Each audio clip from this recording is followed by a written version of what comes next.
Yo, yo, yo. What's good? What's good? It's Stormy B Man, and I am live and on the move. Shout out to my brother Junior the Truth. It's Monday, you guys, Monday morning, and I am on my way to the grind. Thought that I would come out with a little video talking about certain things that just need to be said. You know, it's boxing is so interesting, man. So interesting. The first thing I want to talk about is, and salute everyone. Good morning, Monday morning to you. I hope that you're waking in your right frame of mind with full blessing, and prayers for the people on the East Coast with the bad winter storm that's coming. Hopefully that it doesn't accumulate to be what they forecast. May it be some relief and less than, because it's a harsh winter storm that they're dealing with this early week, man. My thoughts and feelings, prayers are with you guys. I hope that you're able to pull through this. It's supposed to be one of the worst winter storms in the past. I think they said 30 years or something like that. So prayers with the people out there. Yeah. So over in the UK, there's a lot of stuff going on, man, with this CONOR Benn taking the Zuffa offer. Apparently he's being offered well over 10 million plus to have a one fight deal, which is being reported, a one fight deal. It could be different. There could be something on the back end of that. Who knows? But he decided, CONOR Benn, to leave Matchroom Boxing, and Ed Hearn has been around making the rounds, poo-pooing the situation, now crying sour grapes of how he invested in CONOR Benn and that his feelings were different with Conor, that he realized that now he was looking at it not as a boxing relationship or whatever. That's, according to Hearn, this is what he does. He wants the sentiment of not only the public, but the brotherhood of boxing to be on his side, because the promoters, they're really the good guys, like hell they are, and that people should feel for them like hell they should, And I'm gonna tell you something. I realize that it's working. Hearn doing what he's doing, saying what he's saying, and now public figures like Peter Fury, brother of Tyson Fury, uncle of Tyson Fury, who trains Savannah Marshall and others. He's even taken to the airwaves. I saw an interview with him just this morning as I was getting myself together. I couldn't believe, first of all, that Peter Fury gave such a long, extended interview speaking on the subject. He usually is not a guy that talks a lot. And boy, did he have a lot to say about CONOR Benn leaving Matchroom Boxing. And the way I look at it, from the outside, his position on it is that Ben is biting the hand that fed him. He's totally aligned his concerns with Matchroom, and it's interesting because he then goes into a moment of stating, I don't really give a what about these people, that what they're doing or whatever, but you made certain to say that Ben should bring the people who put him on along with. In other words, some kind of deal could have been made where you you give something to Eddie to, you know, show your appreciation or whatever. Doesn't that sound like the extortion of alleged mob type behavior, mindset, activity? Really? Peter Fury is saying that Conor Benn is selfish. He should have shared some of that wealth. That was money that Matchroom and Hearn weren't willing to offer him. So he went to where he was making a business deal, and he made certain to express that that's what that was, that it was for business. It was not a lack of appreciation for what Matchroom had done for him and everything. And remember, when Hearn spoke on the situation, he was saying he would have appreciated a call from Conor. He heard from Conor's business reps. Well, guess what? Conor has a right to do that. And maybe you all have a rapport that he understood what you might have taken him through had he picked up the phone and called you himself. You know, sometimes when you want to conduct business, you don't want to hear all of that other stuff. And you know, Hearn is a ish talker, guys. Big time. Now, yes, I will admit, Hearn helped pull him through that PED situation. Egg gate, they call it. But, you know, it's a case of this is what happens. You covered for him. You covered for Dillian White. You covered for some of those other fighters that's on the Matchroom side. And guess what? Now the chickens have come home to roost. Those you were covering for, they snatched the covers off. They decided that, you know, I'm going to another room with better heat. Yeah, that's that Matchroom reference, a play on words. Yeah. But I'm going to say this, man. I'm speaking about it, giving like a little bit of a critique on it and my opinion, which is not valued. But I don't care. I don't care. This whole thing of boxing, it's a brotherhood. You got a brotherhood of involved parties who don't even look out for each other, man. It's dog eat dog in the boxing world. When someone is on to gain and knows how to do certain things or get certain and gain certain advantages, these guys chew each other up like tobacco, and they don't even say, hey man, watch your step when you're going here, don't do this over there.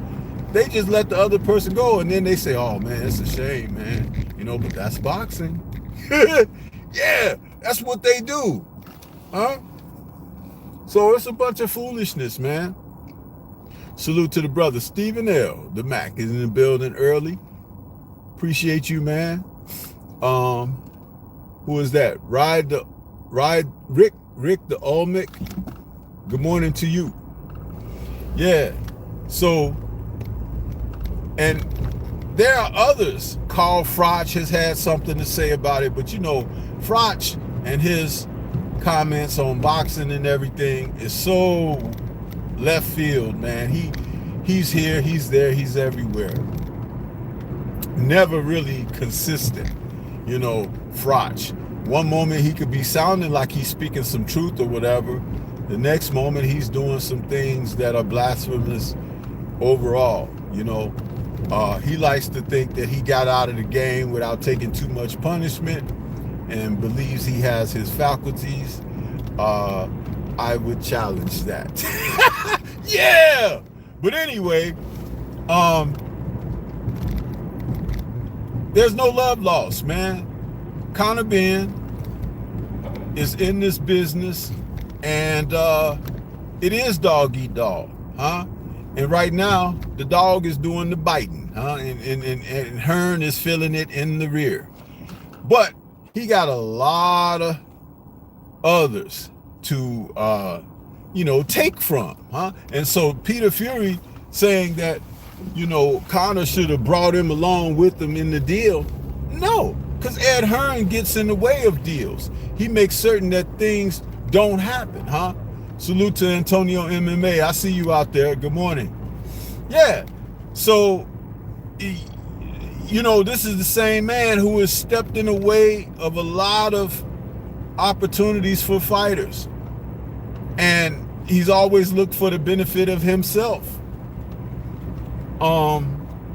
It's one of the major reasons that he didn't win any of the battles in the 5 versus 5 against Queensberry Promotions, because Hearn is so selfish and inwardly motivated and arrogant that he still need to explain to those investors who gave him that $1 billion, what was he doing with it, huh? Promising the world, but only gave them, you know, a couple of stones off the sidewalk.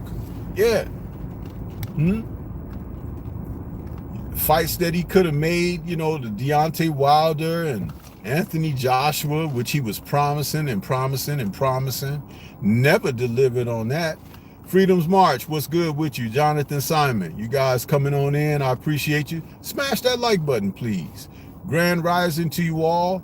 It's Monday, February 23rd. And we're talking about the nefarious fallout behind Conor Benn leaving Matchroom Boxing, man. It's like, it's really funny because these promoters, they don't think you guys are supposed to have minds of your own and have a sense of business savvy. They don't think that you're supposed to have any type of care and consideration for yourself, that they know better for you than you know for yourself. Like a pimp, huh? A pimp knows better than his operating officer, huh? And so therefore he's saying, I don't care that it's cold out there. You don't need no damn jacket. Bring me my money, huh? Yeah. And so that's what we're seeing. Hearn, but he's just doing it in a softer tone because it's a public thing where they're talking. But you could bet behind the scenes, he's using the real language and the real actions, huh, that they use to keep fighters intimidated and afraid to make moves on their own.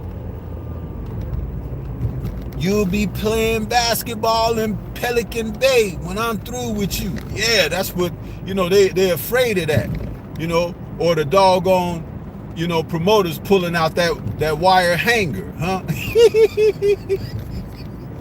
Yeah, huh? But I'm gonna tell you something.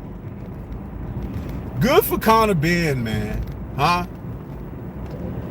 Good for him. Only thing is, you know, he might suffer an accident or something, you know, brakes go out on his car or something like that, you know, some kind of scandal that they've been, you know, paying to keep, you know, on the hush-hush come out, you know, he got an illegitimate baby somewhere, or, you know, they have, look, they stack the deck on you, man. They make certain that you keep in the graces, huh? This is what they do, man, huh? Y'all hearing about these files coming out from JE, you know? It's like all of that stuff, it's all connected, man. Yeah. And this is what they're going to do. This is how they're going to do. They're going to keep on smashing the gas on the fighters and watch the rest of the fighters fall in line and double down on, you know, well, Matchroom never did nothing bad to me. They represent me very well. Blah, blah, blah, blah, blah, blah, blah. Yeah, that's what's coming next. Huh? Conor Benn is a traitor now. A traitor. Because he went over to Dana White too? Oh, yeah. You know, that's an American, huh? The Yankees, huh? Boy, it's funny. You watch this stuff, man, and you listen to those folks talk. You could just pick up on all the BS, man. All the BS, you know. God save the king over there for them, huh? That's what they own. But I'm going to tell you something. You're going to see some other fighters take that initiative. They're going to take those steps. Bam Rodriguez is still out there undecided. You know, Jai Opataya is ripping and raring to go. He's out there. And they keep interviewing Jai Opataya asking him, you know, about his deal, and do you think he's still gonna be able to fight for any other sanctioning bodies, titles, and stuff like this and everything? Why don't you just ask the man about his career and what would he like to see happen now that he's moved on into this direction, and if he's still interested in fighting, you know, those guys who are repping sanctioning bodies. You know, you don't have to ask. It's funny how they change things up and from which vantage point the interviewers are always trying to align themselves, because they're trying to speak with an agenda of like, okay, maybe I could get him to say something specific and then I can take that and have a story to run. The story is fighters are now expressing their independence and taking advantage of you know, exercising that. There's nothing wrong with that. If they fail, they fail. You know, if they become elevated, they'll become elevated. But you never know unless you give it a college go. And that's the thing, where you get the older crowd like the Warrens and the, you know, the Hearns and Matchrooms.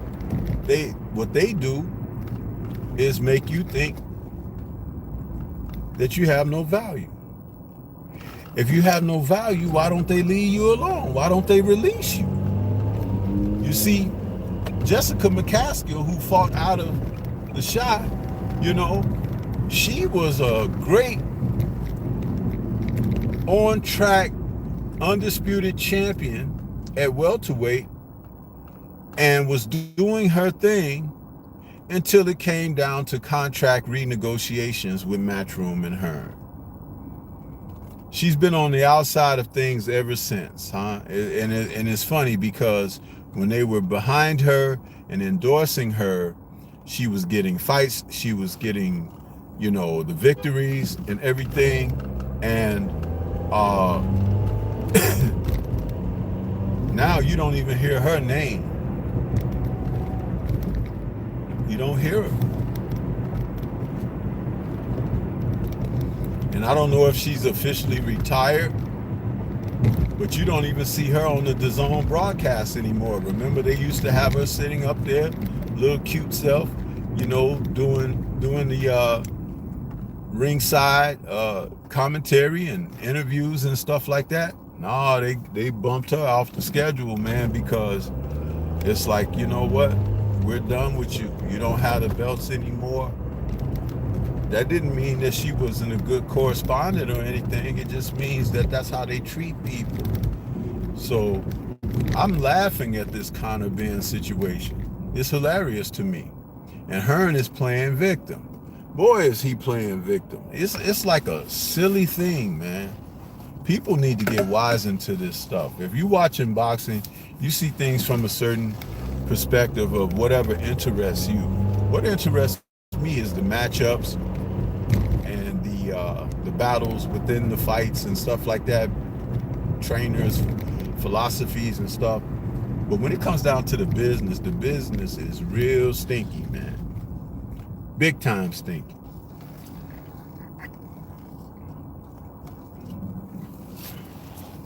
And the influences are heavy. You know, there's alleged mob activity in there. And again, when I listened to Peter Fury, the way he was talking, it sounded like I was watching some dialogue from The Sopranos or something. The UK version, because he's like, you know, you dance with who brought you. You know, that's the kind of stuff he was saying. And it really didn't sound friendly or warm.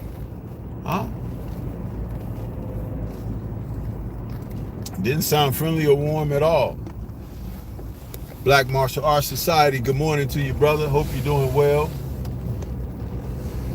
I know you've been off the scene for a minute and now you're back. It's good to see you out there. OG Mr. Mont in the building. What's happening? Salute to you as well. But yeah, this, you know, if a fighter is trying to exercise his independence, and he has an opportunity to be successful in doing that. And success means that you're getting the deals done that you want. That's all that means. You know, everybody is not shooting for an exorbitant amount of cash or whatever, you know, the bank account, but the best deals for themselves, which will allow them to maybe fight more regular than they do, whether it could be like a situation where they get, you know, a guarantee of positioning in the ratings and things of that nature, you know, structured deals where fighters can concentrate and focus on their craft. Because you could look at the stables of fighters that some of these promoters have, and you look around and you see so much inactivity. You have to wonder, like, why isn't this guy fighting? Why haven't I seen him in the ring? You know? And the question is, the answer to the question is, the promoters are controlling these guys. You know, keeping them lean, meaning starving, so that they'll do what you tell them. When you tell them, go take that hill. I was getting it, boss. That kind of thing. Yeah. And then in the meantime, in between time, outside of that, they out there calling shots and keeping people from doing other things.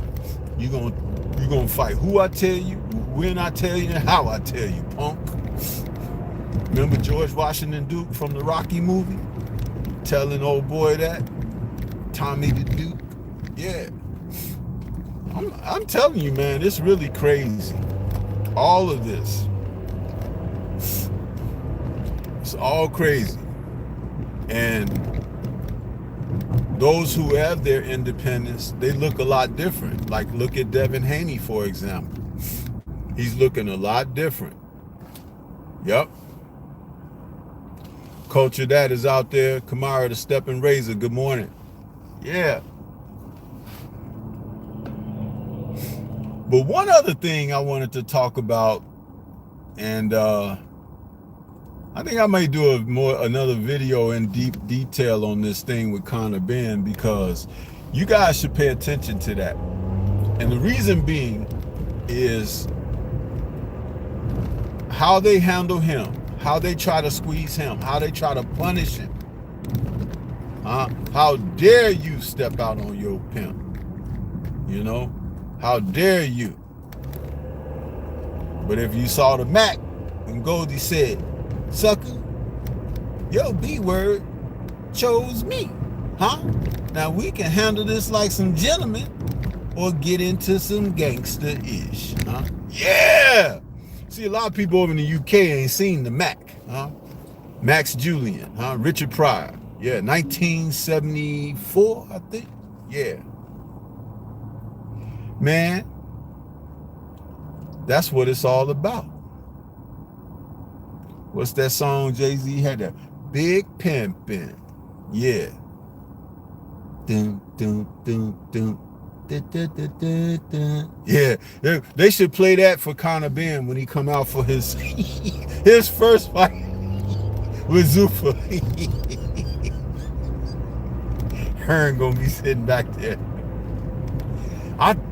I thought you handled that brake job.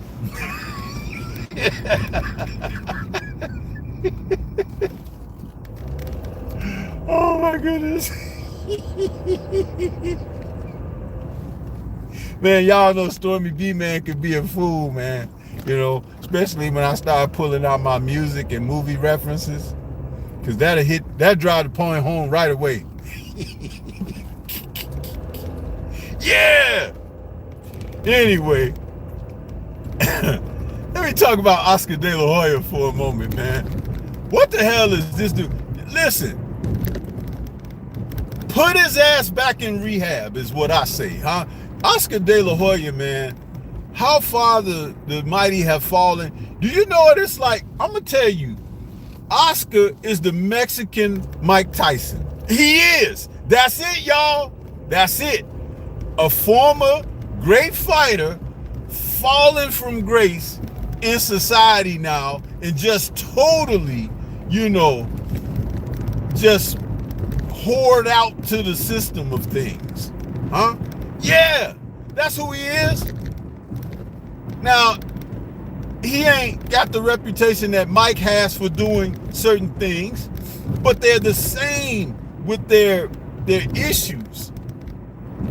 And I have to believe at some point, this comes down to the fact that these guys got punched in the head for a living, huh? Because we never saw this coming for either one of them. Well, maybe Tyson. But De La Hoya? Listen, he's talking about Ryan Garcia all of a sudden like Ryan is a top flight fighter that they're looking to take options and consider things. You know what I'm saying? It's like, dude, it's ridiculous. But I told my brother Drew Titan yesterday in a conversation, I said, you know what? De La Hoya, they're going to want to revisit the Devin Haney situation. But they're going to want to have the fight in Vegas this time. And Oscar is going to try to use all of his influential powers. They're going to even try to say that Ryan is the A-side, huh? Trying to force it in Vegas. But I'm going to tell you why it doesn't need to be in Vegas, huh? Because AD scrutiny is less on the West Coast, particularly in Vegas, Nevada. The dope testing and all of that is less stringent. And just like in this fight against Barrios, anybody could look at Ryan and tell from that fight to his last fight back last May when he faced Rolly Romero, it's two different men, two different physiques, two different dispositions, personality representation. And that shouldn't be taken lightly, you guys, because PEDs can really affect someone. The only thing that you haven't seen right now is for those who are practicing and using this, what's going to be the result down the line. That is going to be the telltale thing. And I think it's going to look quite ugly. Quite ugly. But Ryan is going to take the opportunity to, he'll probably have a gimme fight or two because Suleiman is he's going to work it like that for Ryan. But what we're going to have to also look at is his personality characteristics, the swing in his emotions and things like that.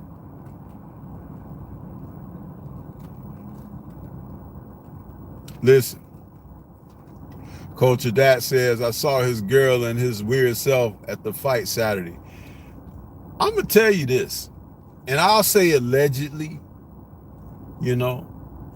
but something about that partner, I don't think is on the up and up. I'll say that, huh? I think there's a little something strange going on there. And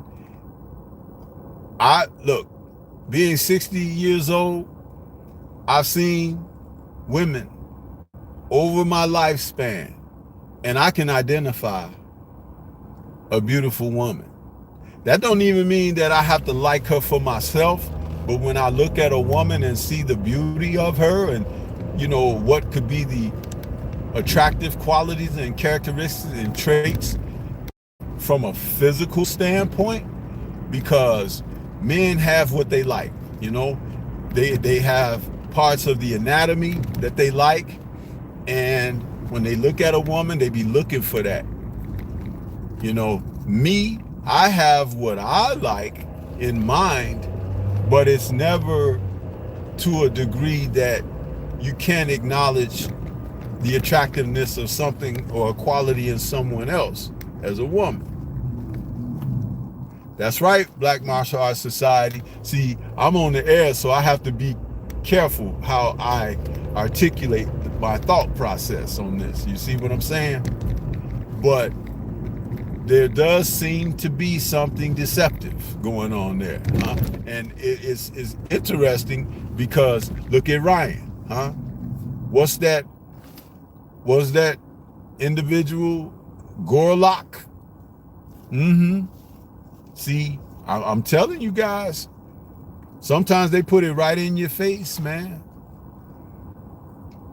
But they can't put it in my face because, you know, my face won't take the disgrace, huh? It knows its place. Yeah, bars. That's Stormy B-Man for you at 6:25 a.m. Huh? Yeah. But I'm telling you, man, it's some foolishness going on out here. Big time. Big time. Rod Neal, what's good with you? See, some people, listen. They're going to try to get Devin Haney and Bill to agree to fighting them in Vegas. That way he can get the most out of his Ostarine and whatever else that he takes, huh? So Bill and Devin insist on a different territory. Do not comply with these guys because they got it in for you. They embarrassed you the first time around because there was no respect. This second time around, they would want to finish you guys off, you know? And though you can concede certain aspects of a brokered deal, don't give in to this foolishness. Please do not, because they think that they have achieved something. You know, the stars have allegedly aligned for them to be able to have a stake in the sport of boxing, a say-so in the sport of boxing. But they are just, you know, there's less talent out there, and they really think that they can get away with what they're doing. They shouldn't be able to get away with things because the fans now are so wishy-washy, they won't hold people accountable. Yeah. You know?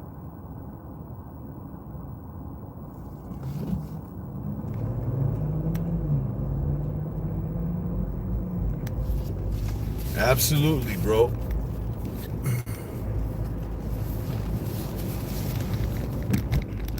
Black Martial Arts Society. Yeah, you been up? Yeah, that's how I get up, man. That's how I get up, bro.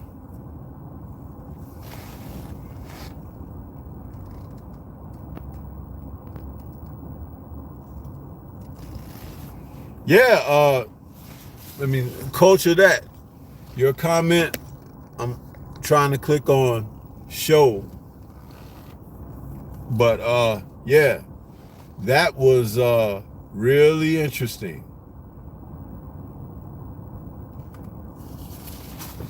Well, they didn't have to work too hard on Barrios. Barrios is a lane to begin with.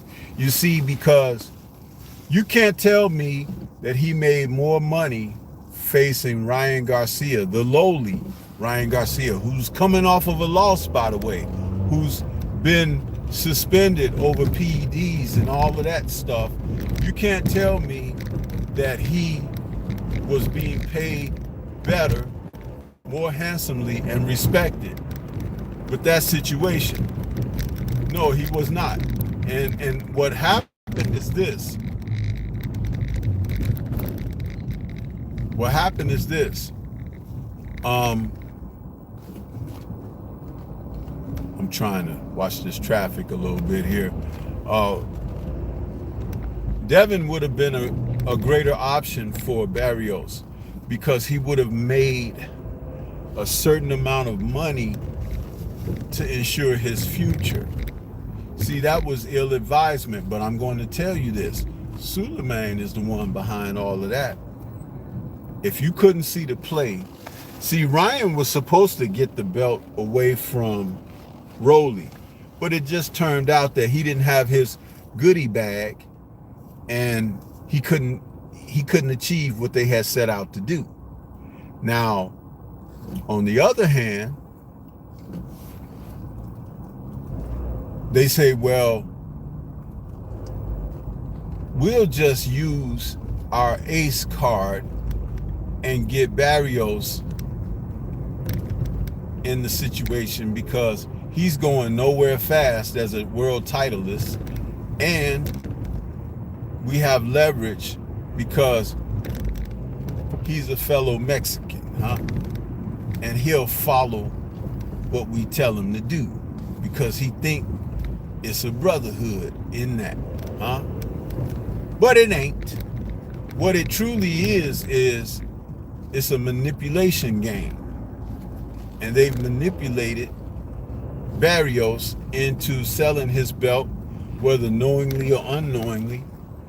But I think it's a little bit unknowingly because when you seen his ass on the canvas in the first round from a right hand, 30 seconds in, that kind of tells you that Barrios was took by crook, huh? Yeah. And he had nothing. That's why you saw little to no effort for the rest of the fight. He had nothing.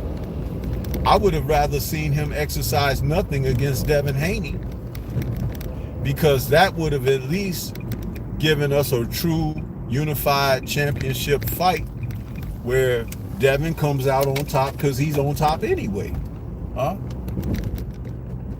But see, they trying to avoid Devin. They don't want, just like they tried to keep Bud Crawford from becoming undisputed at multiple weight classes. They get in the way of that, huh? They get in the way. Hen Dog, what's good with you? Yeah. They're all following the they're following the directions of don't fight Devin Haney. But they'll say negative things about Haney, like, oh, he's a runner, oh, he's pillow-fisted, oh, he's a whiner, oh, he wants to sue people. All of these things that they say, and like Bill says, they say everything but let's fight. They do that because it sounds like fluff. If you've ever watched reality TV, like with the Kardashians and all of that kind of foolishness, which I never watched that stuff myself because I understand what it's supposed to do. It's supposed to help rot the remaining brain cells that anyone who have objective mindset is to destroy you psychologically. See, they'll do that to the public and they'll have you thinking that Haney has no value. Haney is this and Haney is that. Haney is probably the best boxer in boxing. And that would be all round, covering all bases. Some of you may take that up and say, well skill-wise, I think that so-and-so is better than... Listen, as a complete fighter, you know, the brother Drew Titan had that stream last week where he says, let's build a fighter. Devin has more desired qualities out of an elite top-level class fighter than almost anyone else in the sport. The one thing that he has not been attributed is having big punch knockout power. However, he has shown strength at this higher weight after being at lightweight for so many years. He's showing some things now that's a little bit different from where he was before. And that's a good thing because he has matured into a man. And I don't care how old you are or whatever, you don't want a grown man hitting you on your chin, huh? You don't. But I digress. They want to present that picture so that you as the public don't invest in why you want to see this guy, why you want to see his efforts and things of that nature. And see, as you go forward, you'll see that that's all because They're trying to keep the best and top class of fighters away from having all of the belts. And it's a shame, because if the fights go like they're supposed to go, the matchups that's supposed to be made are made, certain individuals will be in the history books like guys of old. Bud Crawford was supposed to face Jamel Charlo at 154. It was the natural fight to be made. It was the opportunity for them to prove that these are the best of the best at welterweight and super welterweight, and let's see them come together for legacy. They avoided that by encouraging Mel to move up. He had no business whatsoever moving up to face Canelo. He's not as big as his brother, and though he had established himself as the best, there were fights at super welterweight for him to still have. The Tim Tszyu fight, I don't care what nobody says, I don't care what he says, that was a fight he was supposed to take. The Bud Crawford fight was a fight he was supposed to take. The Errol Spence fight was a fight he was supposed to take. And we missed out on all of that because he sold himself out to go up to 168. And I'm going to tell you something. I was giving him chances, but I had a problem with him training at home, because, you know, he's established some kind of real nice gym in his own dwelling grounds. But I don't think for a fight of that magnitude, I think he should have went away to a camp to train so he could get focused. Waking up with your family every day, going fishing in your own private pond and all of that kind of foolishness. You were living the life of like Rocky in Rocky 3. When Clubber Lang was training in those hot, steamy basements, and Rocky was in the gym and ladies were asking for his autograph and a kiss, you know? It was the same similar situation. And so, but they stepped in the way of that, and those fights didn't happen. But Bud, still as ambitious and courageous as he was and skilled, he went up to 168 himself after a stop-off at 154, where he won a title, and still beat the man whom they coveted as the man. You couldn't ask for better. You couldn't. Yeah. Kamara says, Rolly's excuses are absolutely ridiculous. He doesn't even believe himself. Yeah, Rolly is just, listen, that guy has mentally challenged himself. I said that before, allegedly, and I believe it to be true. But I wish I could go on more on this subject. Maybe I could come back on my commute on the way home as a part 2 to this. But we got Nerds on Culture tonight. Oh, by the way, Nerds on Culture tonight, guys, will be a partial show on YouTube. And then we're going to take the guts of the show over to Rumble. So if you are signed up with me on Rumble, you'll get a chance to get the full effect. But if you're only on YouTube with me, you'll get about 20 minutes of the show, and then that'll shut down. We're going right over to Rumble, just like my brother Drew Titan has initiated doing. I've told you guys, I've asked you guys, this is why we're doing this, because YouTube is too much on censorship, and we found a way to be able to produce our quality content without those interruptions. The show tonight will feature the movie Sugar Hill that we'll be talking about from 1994. Wesley Snipes and Michael Wright, Teresa Randall, a wonderful film for the black culture, man. Yeah. So, with that being said, you guys, I appreciate everybody that came into the building today. The likes and the numbers of people almost matched up. Shout out to the mighty LDBC, and we will catch you guys on the next one. Peace.